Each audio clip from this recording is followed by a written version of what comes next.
You're listening to the Co-Creator Network. When you change the way you look at things, the things you look at change.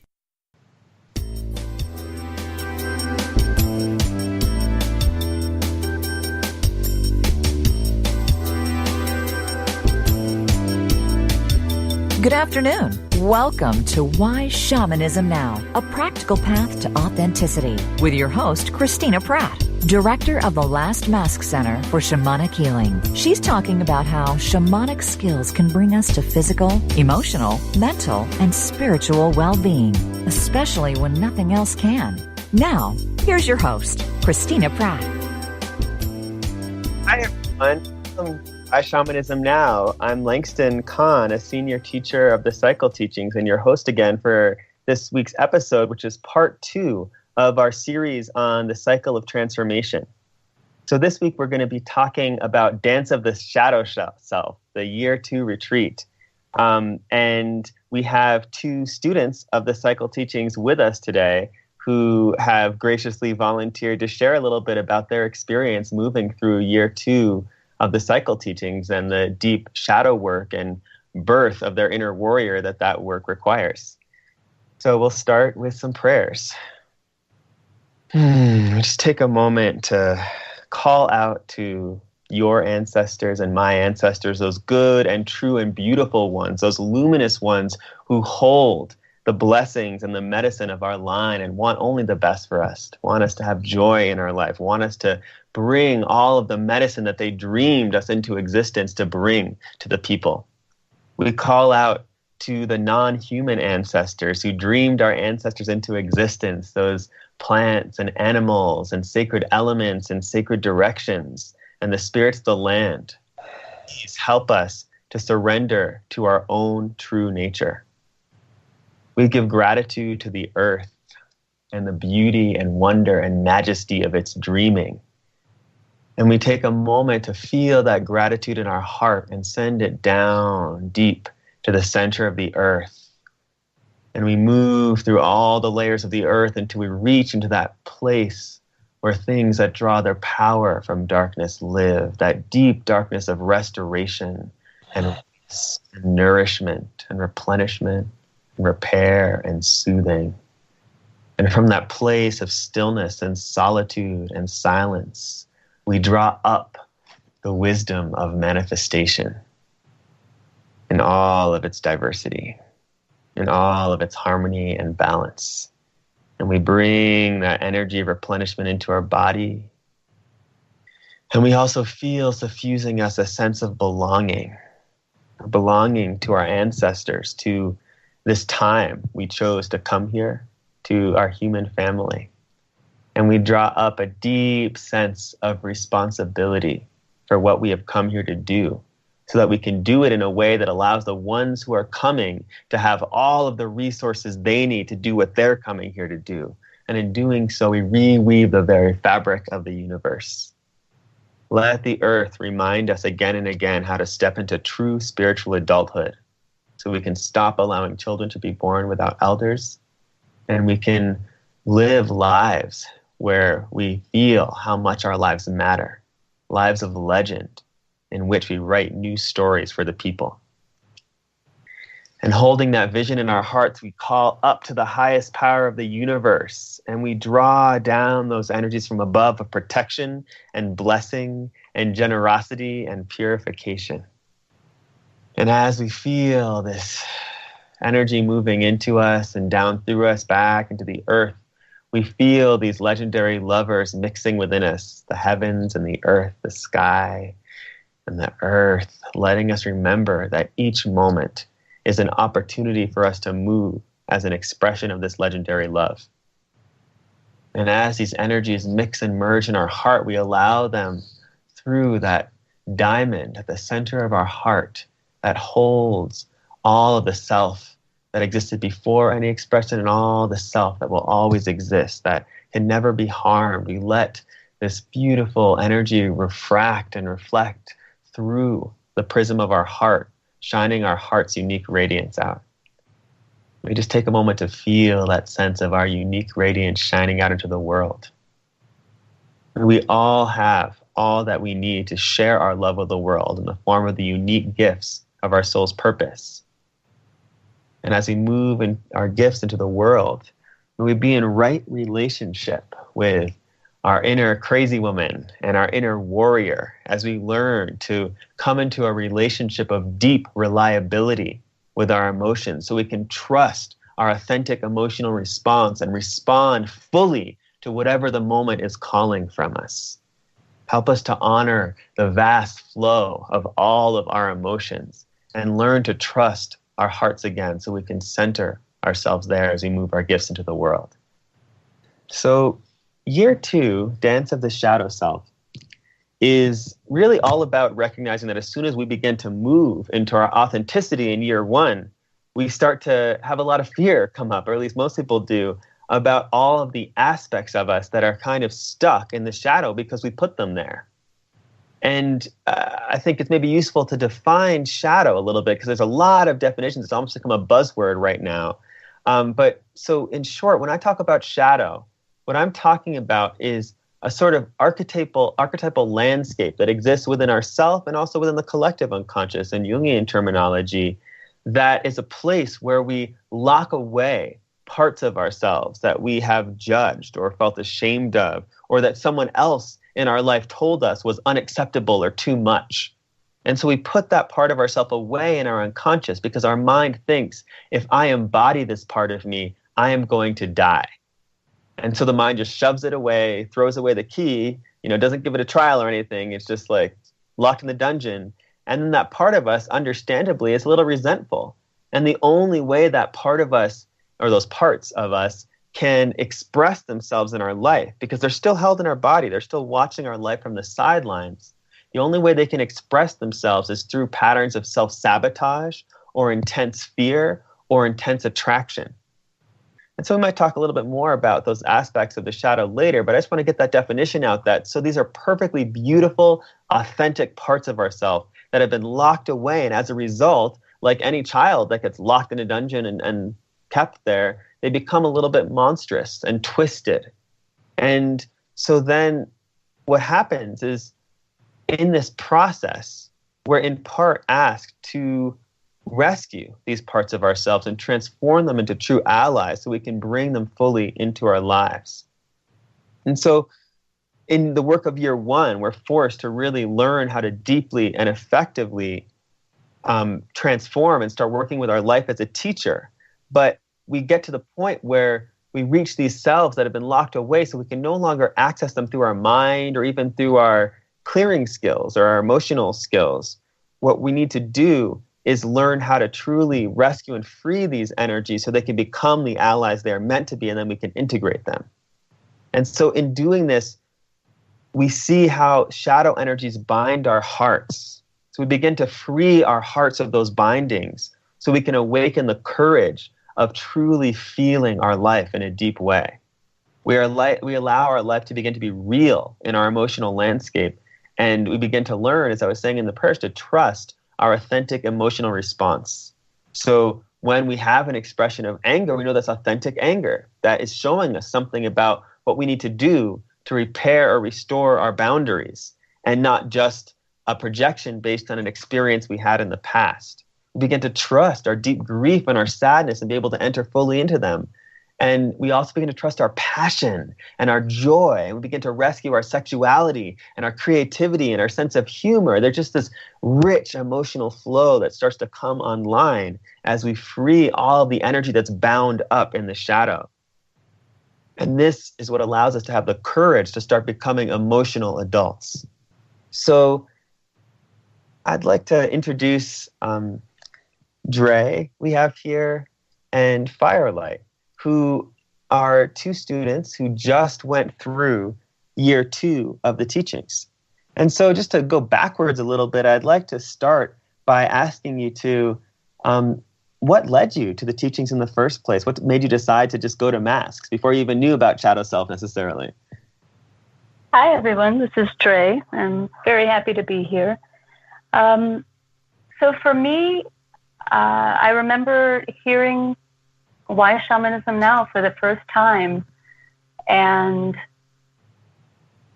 feeling for the first time that I was hearing experiences that I had and things that I believed in put into a language that I could understand for the first time in my life. And I said, wow, what is this?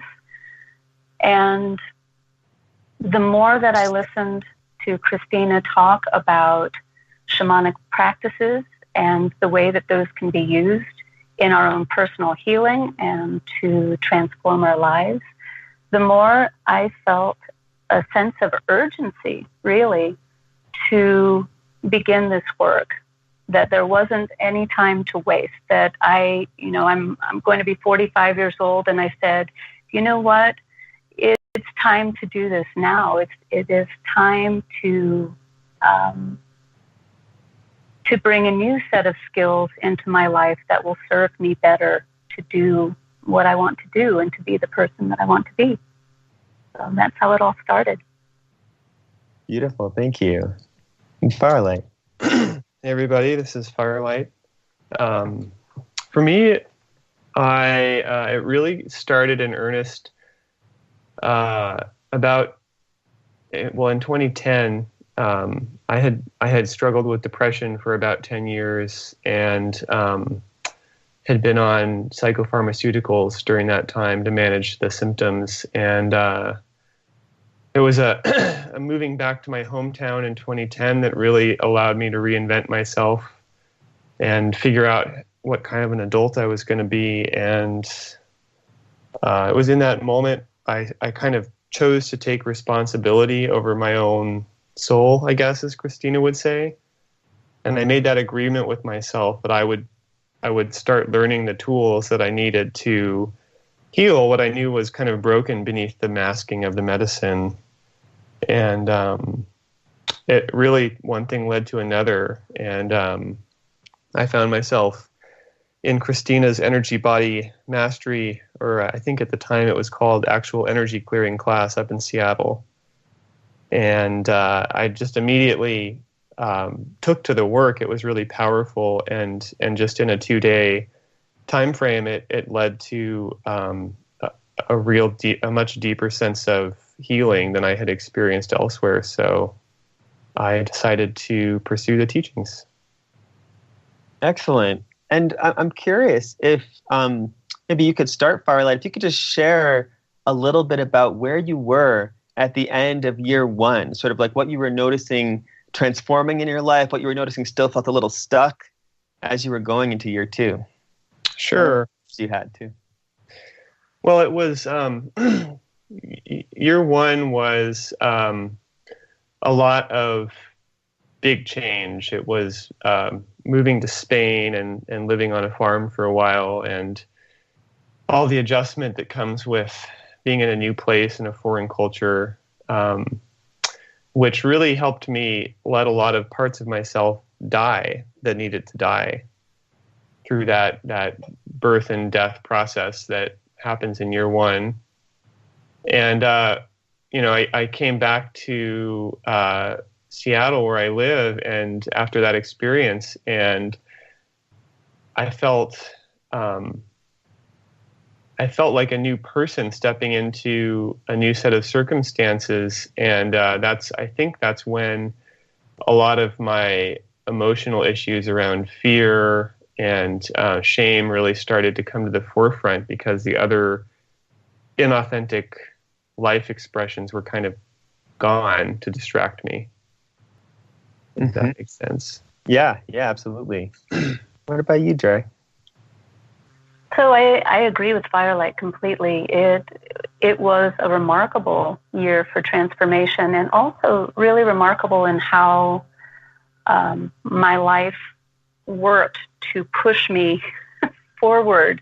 At times when I was first doing some of the practices that we learn in the cycle teaching, and maybe dragging my feet a little bit or being a little skeptical, and then my life would come right up and give me a push and say, you're going to do this.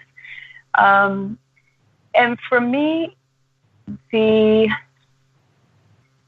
the end of the year one, what happened for me was really kind of getting my heart cracked open, I would say. I had, and didn't even realize coming into this, how many boundaries I had set up around my heart and around emotions and feeling emotions or not feeling them. And this work requires you to examine that and to face it. And so I got a big dose of emotion and learning how to ride those waves and learning how to work within the cosmology and with the archetypal teachers that we work with to begin navigating that well and in a healthy way, and in a way that allowed me to understand, I think probably for the first time in my life, how to use and understand emotions appropriately, and to understand them for the kind of indicators and signposts that they are for other things that are going on within us, and then how to respond rather than just being reactive. So it really brought another level of insight into an emotional landscape that was desperately needed. Thank you. And I'm curious, you spoke about feeling a little skeptical about some of the practices in your life, giving you these big reflections about why they were important opportunities to use them. And I was curious if you could just share maybe an example of one of those moments, of something that you felt really skeptical about at first. So many moments. I'm skeptical by nature, but to me, I think it's a good thing because I'm always testing this. I'm testing everything that we're taught all the time. So one of the biggest game changers for me was bringing in a dedicated daily practice. The daily altar practice that we do, the work that we do with our spirit allies and the teaching archetypes within the cosmology. And I said, okay, well, this is the thing that we're supposed to work on, and I don't know what that's going to look like, and I was skeptical that if that was going to actually benefit me or change me in any way. But I went all in. I said, if I'm going to do the cycle teachings, I'm going all in. And I did it. I continue to do these daily practices, and it is remarkable. You have days where, let's be honest, some of the daily work that we do, it's not sexy. It's kind of boring sometimes. But then through the sustained practice, you realize the depth of the relationships that you're cultivating, the depth of the insights that you begin to gain by doing work consistently every day. And so I began to notice the shift in my relationship with my ancestors, for example, the shift and the deepening of my relationship with my helping spirits, or spirit allies, as I call them. And those changes have been profound, and those are things that I would never have anticipated at the beginning to feel so deeply. Thank you so much for sharing that. Yeah, I think that's one of the things I love most about the teachings is that it's not a place where you're just asked to just start believing this and trust. You're really invited to be a scientist and a skeptic as you do so beautifully, Dre. And I think that it's in part because the founder of the teachings, Christina Pratt, has such a scientist's mind herself, and is never going to tell you, oh, just do what feels right. It's always this. If she's sharing a practice with you, it's because she has tested it until she could break it again and again. And I think we're all expected to hold that same ethos for ourselves. I think it's really beautiful in the teachings that they hold up to that rigorous examination and feeling into and trying them out and taking action and failing and trying again. And that's where that deep relationship you're talking about, that intimacy arises out of. And it is a really beautiful, unique thing, I think. Absolutely. And it is something that I have really, truly appreciated in my time in the teachings and working with Christina and with the other teachers, you, for example, that the skepticism and the questions and the testing are always welcome. I have always felt completely comfortable and at home bringing these questions into our lessons and knowing that I have the space and that the space is being held for me to do that. I always feel welcome to do that, and that's really wonderful. Yeah. And so I think maybe I'll ask this next question to Firelight. I would love for you to talk a little bit about essentially, like, how did your understanding and expectations of what shadow work is change as a result of moving through year 2? It's a good question. I mean, like you said earlier, Langston, the word shadow gets tossed around quite a bit, and so I think when I started the shadow year, there was a little bit of mystery around, what the actual work would involve, and the kind of cultural ethos that I experience around shadow sometimes can tend a little bit toward romanticizing it. We have these kind of dark behaviors that we can surrender to, and we can't be blamed when we're acting out of shadow because it's just this unconscious part of ourself. And but I also, on the other hand, I was really aware of the negative impact on my life that a lot of these unconscious energies were having. And so I think what really shifted when I got into year 2 was realizing that it was actually possible to transform the shadow energies expressing in my life into an ally. I mean, that part was really something I hadn't really encountered in the larger cultural discussion around shadow. Yeah, I think that's such an important point. I think so often it feels like a little bit of progress, that like there is the acknowledgement that shadow exists in spiritual communities, and there's this, but then, yeah, like you said, that we leap straight to so often just, that I'm just going to dive into my darkness and just be free in it, and we can all be in our darkness together and splash around it, and it's going to be beautiful. And so often it's not beautiful. It's actually quite harmful to both the people expressing it and to other people that are in their wake. And so, yeah, it gets used as an excuse. We continue to keep our shadow locked in the shadow and only let it out briefly on like a chain to do something in a controlled environment that feels risky or subversive. And then we throw it back into the dungeon again so often. And so I think it is really unique in these teachings that we gain the skills to move into our own shadow, which is almost an impossible task. So we have certain tools to get around that impossible task. But we move into shadow, we bring our shadow parts out, or multiple shadow parts to work with, and then we transform them into allies and begin to integrate them. And it's a completely different experience where we learn to become more accountable people that are more truly free, rather than having just these spontaneous, small expressions of freedom that then we lock away and go back to our normal everyday lives. We really allow the shadows themselves to transform our hearts so we can become people who can be good allies to them. And so I would love if you could share a little bit, Firelight, just maybe one of your personal experiences. You mentioned that there are ways that these shadow patterns are really impacting your life negatively, and I would love to hear a story or an example of an energy that was really impacting you negatively and how it changed as a result of working this process with it. Yeah, sure.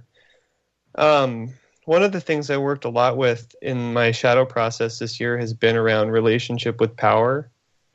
And, I've always felt like a very capable person. I can, when I'm feeling confident, when I'm feeling kind of full-hearted, I can really, people pay attention to things I say. I can articulate myself clearly. And And I think out of my shadow patterns in my life, I became really afraid to be in my power, around in both interpersonal relationships with others, with my romantic relationships, and in larger groups of people. And that didn't really serve me, because there was this part of myself wanting to step into leadership, wanting to help facilitate things, and I wasn't letting that express itself. And what that translated to in my life was I would be really attracted to people who were doing that, who were allowing themselves that freedom. And while it was nice being around people like that, both in friendships and romantic relationships, ultimately it was kind of the wrong motivation, because really what that attraction was based on me not allowing those own gifts I have to express, and trying to find them elsewhere. So healing that and allowing myself to release that fear has really transformed how intimate I can be with people in my life, I would say. Thank you. And so, Dre, I would also love if you could share a little bit about some of your expectations you had about shadow work coming in, just based on sort of pop culture understandings of what that is, and then maybe an example as well of a transformation you experienced of the shadow energy. Certainly. So for me, I had heard people talk about shadow and shadow work in different circles and different contexts for a number of years. And it just never rang true for me. It never landed well for me. And I think in hindsight now, part of that feeling and why I never explored shadow work because of it just not sitting right is because it always stopped short. Like I think you described it beautifully. It's like taking these dark pieces, these shadow pieces out on a chain, and you can splash in and take them out almost like a pet to excuse things or to try and feel free for a time, but then you just shove it right back in again. And so for me, it always stopped short of the actual healing. And, acceptance and awareness is the first part of healing, but then transformation and integration is where we need to end up. And so none of the shadow processes that I saw anyone talking about actually ever got to that transformation and integration part of it. And so coming into year 2, I really didn't know what to expect at all. I knew to expect with Christina and with the cycle teachings that we were going to be in for a ride, and that what we were going to do was going to be the whole deal. And beyond that, I didn't know what to expect. And I'll tell you, the biggest surprise for me in this whole process was to learn and to see for the first time clearly how my shadow patterns were coming out in my life and through my behavior, and to understand that some of these patterns I could see weren't quite right, that I could see that they weren't serving me well in my life. But some of the patterns really had me fooled. Some of the patterns I saw as strengths in my life. And so this process really opened my eyes to, we talk about being seduced by our shadows. It really opened my eyes to how certain shadow aspects for me came out in my life in ways that I thought were good, in ways that I thought were helping me, and that unconsciously were probably in some ways trying to help me or trying to protect me, but that were not serving me at all. And so to see through the processes that we do, through dance and embodiment and all of this work, what that energy could truly look like, to see what my life could really look like if we were in a relationship of being allies, between me and this energy in a healthy form. That was eye-opening. That was really a big deal for me this last year. Thank you so much for sharing that. Yeah, I think it's so fascinating and so hard to understand intellectually until you've actually experienced it, how our minds cannot see our shadow. We can maybe sometimes see their wake. We can notice that we constantly feel like we're following our heart and we end up winding up more and more off our center as we do, and those are often big indicators of shadow.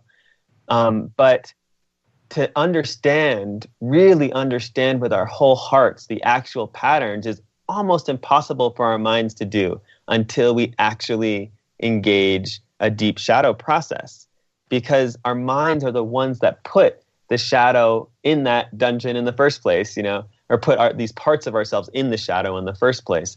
And so our minds can't be trusted to see these parts because they just want to keep holding their hands over their ears and their eyes and saying, I don't see you, you don't exist. And so they have a million ways, like you were saying, to seduce us into thinking either we don't need that part of us that's stuck in the shadow, or it's fine for it to be stuck in the shadow. It needs to be stuck in the shadow for us to survive. And I think one of the really beautiful parts of year 2 is the warriorship that arises in the sense of a warrior as someone who can transform their enemy into an ally through love, through being willing to transform themselves into a person who can be a true ally to that energy that seems like an enemy to them at first. I think that's one of the most beautiful things about year 2 is feeling what that's like.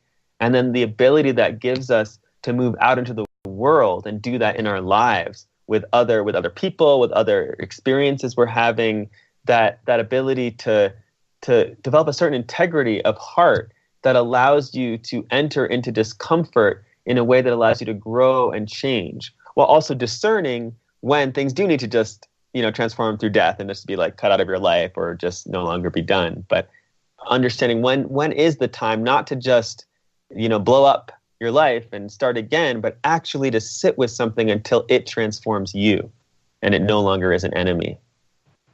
So I think you described that really beautifully, Dre. Thank you. And I think that the way that you're speaking about this is exactly right, and was a big lesson for me this last year, is that the shadow was not the enemy. I was the one who was behaving that way. I was the one who had to transform into a true ally for this piece to be able to work in my life in a healthy way, in its true energy, the way that it's meant to. So that was eye-opening. And what you said, too, about learning how to work in discomfort, that's a very big part of what we do in year 2. And it's so important to, we talk about becoming uncomfortable with, becoming comfortable with the uncomfortable. And I think that is absolutely where we have to go. And it's so powerful to be able to do that. And to be able to do that with teachers who can guide us through that process, and with a cohort of people and a community who can support us while we're in that place. Yeah, that's powerful for you to say that, Dre, about the becoming comfortable with uncomfortable emotions. I kind of realized, I think, this year how unwilling I was to really feel what I was feeling, to let myself open up to the full capacity of my emotional self. Because that had been really a scary place to go as a younger person. And and this year really helped me build the confidence that I could go there and be in that really difficult at times feeling, and then turn that into an experience that would help me grow and learn and have more compassion. Absolutely. Absolutely. I think that there's so much in our lives that encourages us to run from discomfort. I think that we're taught to seek the comfortable experiences at all costs, and it doesn't serve us, ultimately it doesn't. And there's so much good to be had from just taking that one little step into a place that's going to kind of shake us up a little bit and allow things to flow to the surface that we need to deal with if we're really going to heal and become spiritual and emotional adults. Yeah, I really appreciate that point, because I think in our culture right now, we're so geared towards creating a sort of little self-selected bubble for ourselves, in the way that Facebook functions, or all social media functions, sort of gearing things towards what you're going to like the most, and marketing towards you, and the way that our music systems work, of like giving us the songs that are most like the songs we already like. And we just get more and more insular and less open to surprise. And I think even in spiritual communities, I heard a spiritual teacher talking recently about how the idea of resonance can actually be a troublesome thing, that if you're always just looking for what resonates with you, and if you don't resonate with something, you're turning away from it, you're going to miss a lot of opportunities. I think that's what you're talking about, in a sense, this ability to notice something that isn't resonating, that actually feels kind of uncomfortable or strange, or you don't even believe, and allowing it to transform you, because you know that it's presenting itself to you for a reason, that you're seeing it pop up in a number of different places in your life in some way. And so, absolutely, I would love either of you, I guess Dre, maybe, to talk a little bit about just what your actual experience at the retreat was like. Like, how do we do this? We're talking a lot about that we need to do this and we need to do that, but how do we actually bypass this trap of the mind that doesn't want us to get into the shadow? And what does that feel like? What was that experience like? So for me, this has been one of the most mind-blowing, to be punny, experiences of this last year, really.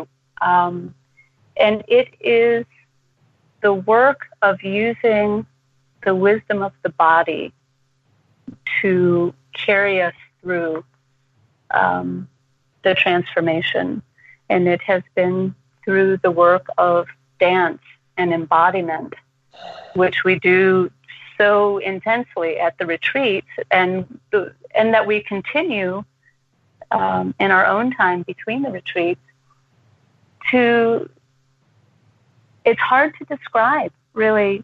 I'm a person who's very heady, who's I have to work not to be up in my head. And I'll be really honest, I was not sure that this dancing business was going to do anything.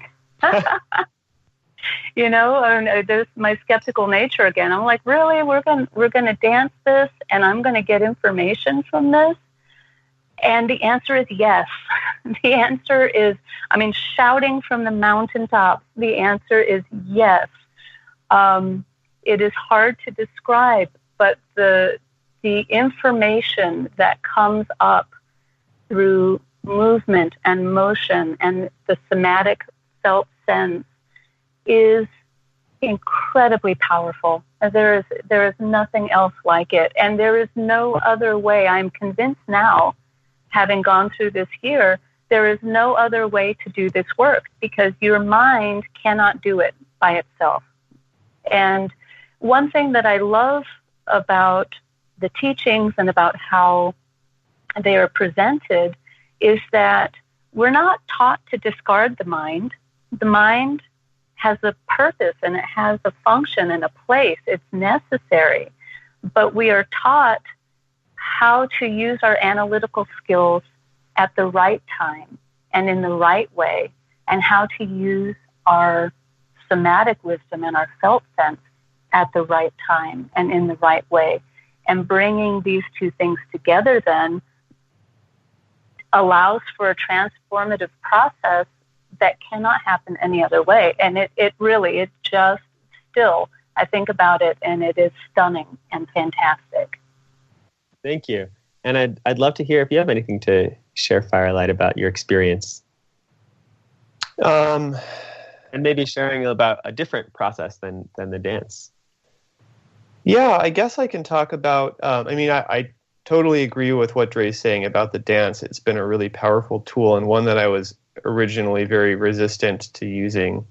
And I think the other thing that's been really powerful for me is building a relationship with the Crazy Logic teacher, who gives us year 2, the shadow year, which is Crazy Woman, which is one face of this destroyer goddess archetype.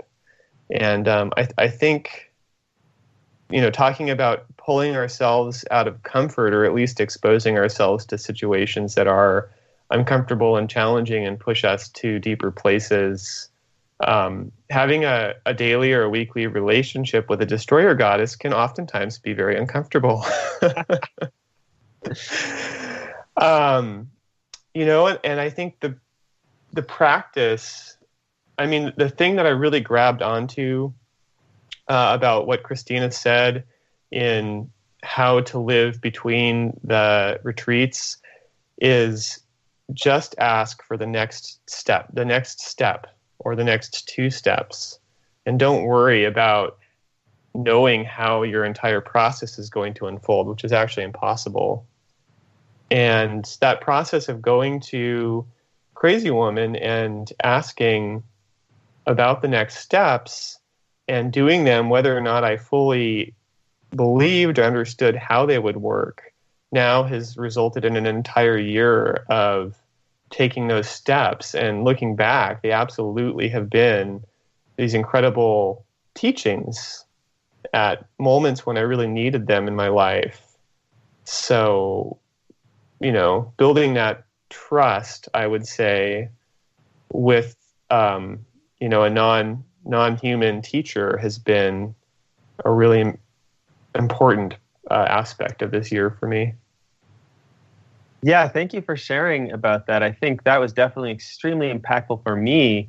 And what a beautiful thing to receive from a year in a teachings is an intimate relationship with an extremely ancient destroyer goddess who loves you enough to kill you, who loves you enough to help you to let die what needs to die, to free up your whole soul and your authenticity and bring that out into embodiment in your life in a way that allows you to remember the richness and the joy and the ecstasies of life, along with the agonies, but opening back up to that capacity to actually engage in the fullness of life. I think there's few better helping spirits than this destroyer goddess for that. And she does it in such a fun way. She brings so much humor. Like we're talking about this work, and it probably sounds pretty serious and uncomfortable and hard, but there's so much laughter and silliness, that the kind of play that arises out of deep intimacy and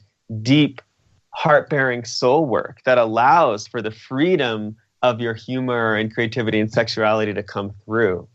And I think, there's ritual processes that we can't share on the air with this destroyer goddess that allow us to bypass the mind and move deeply into our own shadow in a way that truly allows us to free up these energies, rescue them, and put them in a sort of kind of spirit house that allows them to live no longer in the shadow and no longer in our own bodies, so we can over time titrate the process of getting to know them and transform them into allies. I think for me, that was really beautiful and impactful to feel too, this way of working that allows us to fully feel the shadow and then let go what we're not ready to embody in our life with integrity yet, while still maintaining in relationship, not just throwing it back in the dungeon. And there's no other process that I've experienced, and I've experienced a few other different ways of working with shadow that have the level of depth and integrity that this way of working does. It just feels so held in the process. And I would love if either Dre or Firelight, whichever you want to share, could share like one of your specific shadow transformations if you feel comfortable doing that. Like the name of the enemy and the ally that it transformed into. Yeah, I guess I could share. So I had a shadow part that was the monster. That is the archetype of that shadow. I know types we work with over the year, and the monster for me was a lot about my sexuality and how, as a young person, I had deemed this sexuality unsafe to express in my family life and in the world. I was a sexual person at a fairly young age, and there's a lot of blocks that I set up to protect myself from my sexual self, and it languished. So that mask for me was a lot about reclaiming my sexuality and releasing all of the shame that I was using to hide from it. And you know, I'll spare you the details, but through the course of the year, I was asked to confront through my life this kind of fear I held around that, and engaging that fear from a place of love and forgiveness and just allowing was really powerful. And the ally name that came out of the mask, which of course in some way I was surprised by, in some way I wasn't, was the one who sings. And that ally self is all about this divine expression, this allowing bigger energies than myself to flow through me and giving voice to them. So it's been a beautiful process. Thank you so much for sharing that. I love how your example illustrates how we just can't know. Like, someone might have an inkling that, I have some shadowy stuff around my sexuality, but who could have known that hidden in that stuff was your voice and your ability to express and sing? That's so beautiful. Mm-hmm.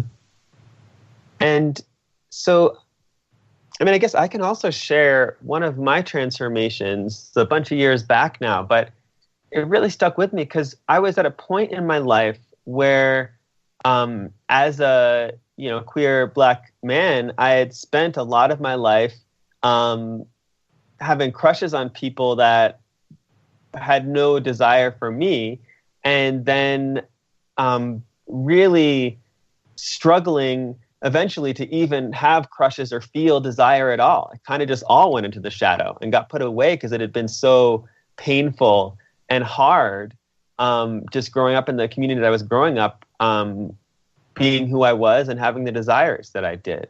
And so one of these shadows appeared to me as this sort of serpent woman who had this bleeding stomach that was where, and bleeding heart, really, actually not a bleeding stomach, bleeding heart. That was where this wound was. So it's like her heart was gone and kind of rotting in a way. And eventually I found out that she was in the mouth of another one of my shadow parts through this process. It's a little more complicated than the average shadow part process. But this other part was called the strong man. And he embodied a lot of the ways I used my spirituality and my creativity to actually create distance between me and other people, and from me and myself, really. And so he had kind of swallowed this other shadow at the point that I felt my sexuality go completely down under and not even be expressed in my life really consciously anymore, because he decided that even the shadow pattern version of my sexuality had become harmful and unsafe.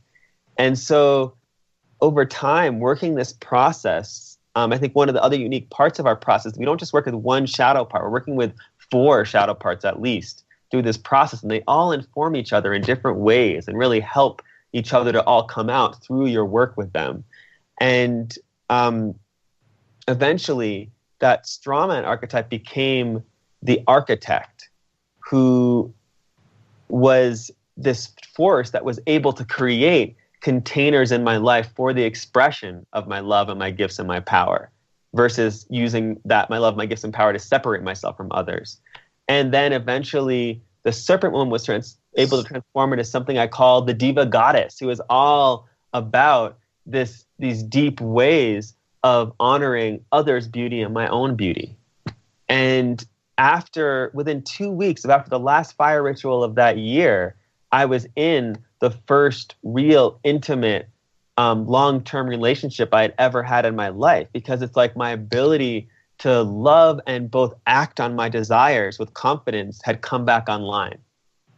And it was just, I don't know how I could have ever gotten there without this process. That was so necessary it was so complicated and Byzantine, you know, how the structures I'd created within myself to protect myself from my own desire, that I really needed a process that honored the crazy logic pathways of the shadow to allow me to bring those parts of myself online again and really be able to love again.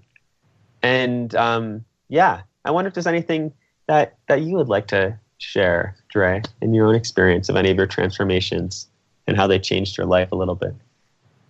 Yeah. Well, the first thing I was thinking just from your story is it's very interesting to see how these different shadow selves can be intertwined, and the way that they can, the patterns that emerge from them are sometimes linked, and the way that through the transformative process we can learn more about connections. For example, how something that is a shadow of the heart, for example, might affect aspects of our life that we wouldn't have connected it with otherwise, but by seeing how the different pieces play together. For me, in my process, I have 2 shadow pieces that really were also related to aspects of soul loss. And by having a retrieval and reintegrating those aspects, that connection is what has allowed me then to go in for these 2 pieces and begin transforming into ally and begin the integration with them. So that part, I think, is just really interesting, and the complexity of it is very informative, I think. So for me, I had to feel into which of these energies felt okay to be talked about. So I had a shadow piece that was called Frenzy. And in its shadow aspect, really came out in behaviors that were very anxious, very frenetic, worried. You know, it was just an all over the place kind of energy. And those patterns felt so familiar to me. Like as soon as I recognized in the first dances what this felt like, I said, oh yeah, you know, I feel this in my life all the time, and it comes out in this way and in this way and in this way. You know, and so for example, one of the ways that it came out is just in relationships where you feel the need to hover, or the need to to worry and to always be, you know, trying to make everything okay. And through the process of becoming an ally to this piece and being able to see this shadow self in its true nature, with its true energy, I learned that this was actually all about 2 aspects. The first being all about how I nourish myself and how I am able to replenish my own stores, if you will, and to do that, so then I can move into the second part of this pattern, which is how I nurture others. And as you can imagine, then, you know, I'm a parent, I'm a wife. You know, this is a pattern that plays out in all of my relationships. And so the ally name for this piece was Embrace, and was all about understanding that by taking care of myself, then I had every resource that I needed. I had all the love and all of the confidence and ability to nurture those that I love, and to nurture in a way that is always full, that is never depleted. And that, for me, that was a shadow self that really made me have to look at what it means when something is in excess or in depletion, which is something that we talk about with our shadow energies during year 2. And it's really important, to understand, even with a healthy energy, if that energy is in excess or in depletion, how those patterns can show up in our lives and how they can feel. And that was a really big lesson. Thank you, Dre. Another question that's coming to mind now as you're both talking is, I would love to hear a bit more about how community factored into your process of year 2. And maybe you can share first, Firelight. Yeah, how community factored into my process. And maybe like a little bit about just sort of, you can talk about year 1 too as well, but just what your feelings or expectations about community and what community is and what role community has in your life were coming in, and then how those have changed and how being held in community has changed your process moving through the teachings. Yeah, absolutely. Well, it's been an interesting 2 years in that regard, because I think I came into the cycle not really understanding what community meant at all. It's another one of those words that gets thrown around. And we would go to the retreats, and I met all these great people, and it was this intense experience. And then you'd go home, and things were, you're all by yourself in your room, and to keep the intimacy going, especially with a non-local community, has been, I think, an act of letting myself be willing to be vulnerable, even though I'm not sure how people will respond. Which sounds like something we're all told we need to do, and is an interesting process when all of this really personal, all of these feelings and all this really personal stuff comes up about our life and our processes, to share that with each other and trust that we're building a container that can hold that kind of intimacy, has been harder than I thought it would be. But I do feel now such a companionship from all of the other folks in my cohort who have gone through this process with me. And I think one of the best gifts is being able to see all of their processes, which reflect back to me, some things I work with. So it really is, we learn more together. And Dre, did you have anything you'd like to share about community? I agree with what Firelight has said. It has been an interesting part of this process. I did not join the cycle of transformation knowing the community aspect and the community piece that was present. I went into it saying, okay, I'm going to learn some teachings and do my stuff, and this will be great. And then I learned afterwards that there is a community, and that community is a big part of working within the cycle of transformation for a lot of reasons. The community gives support to the students who are in the cycle, but it provides a a safe container for us as we are working through this process and through our transformations, really of people who understand what's going on, who understand the difficulties and the joys and the language. And then most exciting to me now that I've really, I had to make the decision to fully participate within community. And I think, like Firelight was saying, I don't think many of us have a very good understanding of what that means or what it's supposed to look like or anything. And so I had to make the decision to participate, to step in and say, I'm going to do this again. I'll be all in.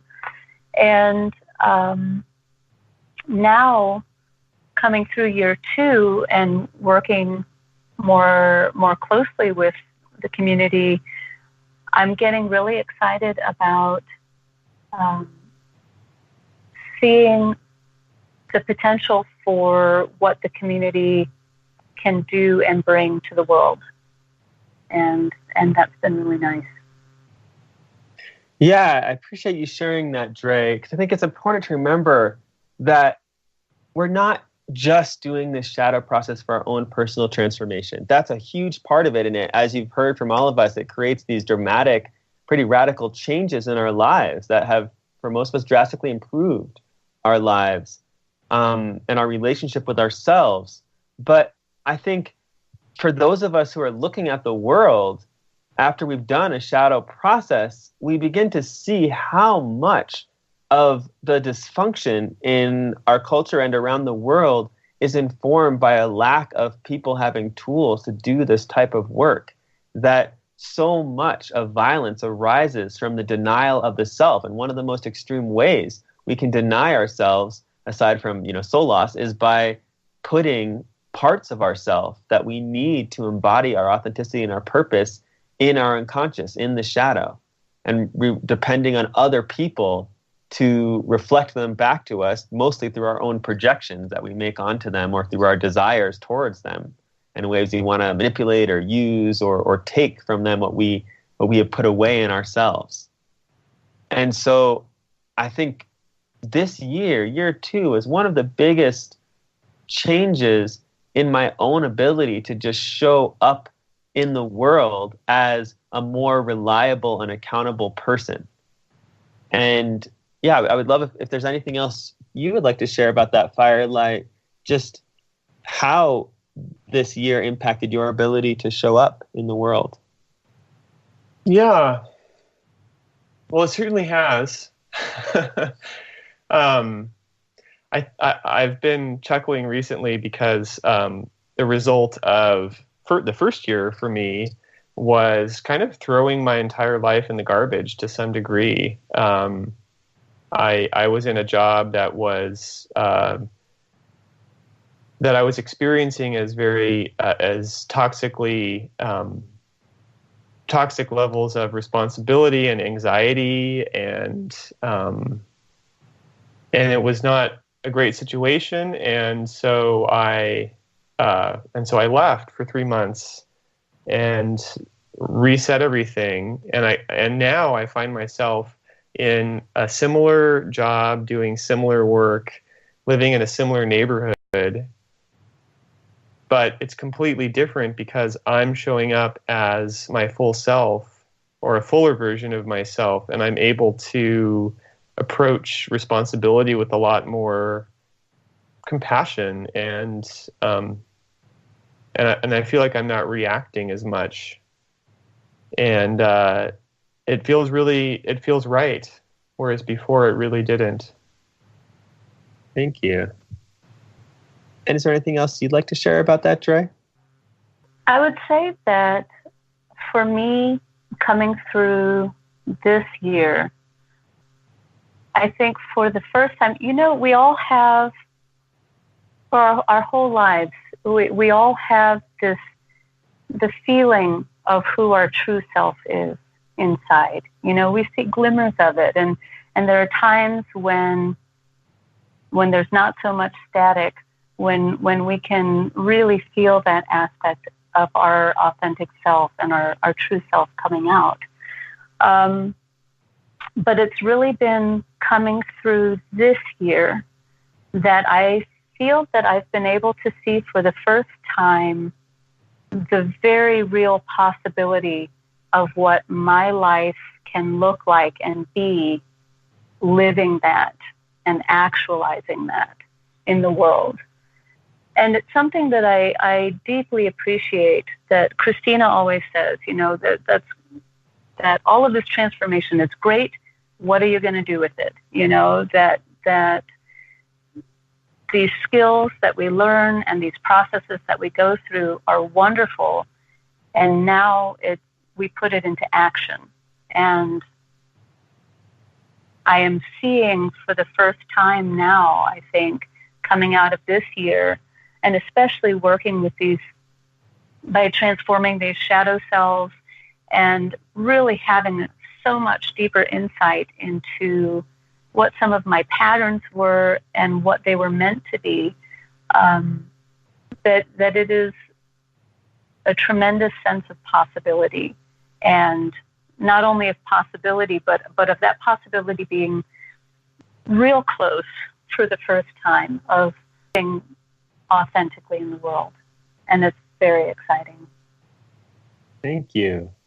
And I wonder if either of you have a last message.